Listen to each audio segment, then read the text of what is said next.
In this video, I'm going to show you how to insert charts within Google Docs. So let's say I'm on a blank Google Docs in here. I can name my document from here. For example, I can name it charts. So let's say I'm here. So I want to insert a chart, and I can come all the way to insert in here. I can go to charts. You can see we have bar chart, column chart, line chart, and pie chart.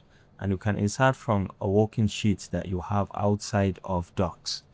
Okay, if you have a sheet, you can easily bring it in and it's going to help you to generate a chart. So let's say I'm going to use a line chart, and it has by default inserted the chart for me, which you can see directly. So once you click, you can see the linked chart. It has inserted. You can, if you want to edit this, you can always come over here.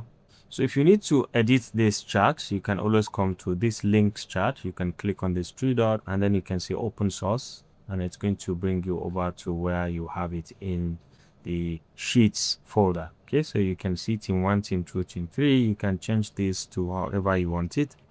Monday, for example, Tuesday, Wednesday, and Thursday. Right, so you may decide to do this, and you can change the numbers as well from this to this, and you'll be able to see the effect.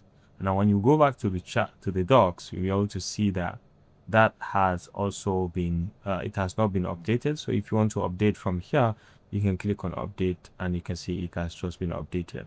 So from the normal series that we now have Mondays to Thursdays. Okay, so it is very, very nice to have, and you can resize this to any size of your choice.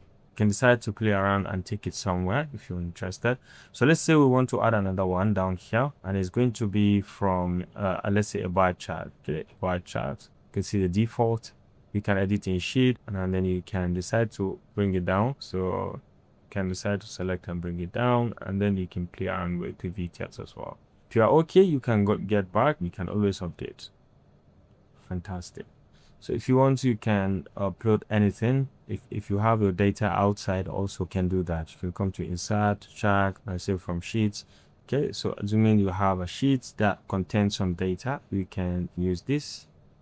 Use insert. Okay, so maybe if you have any sheet somewhere that has some data, you can bring it in and then you can plot directly. If you found this helpful, please leave a like.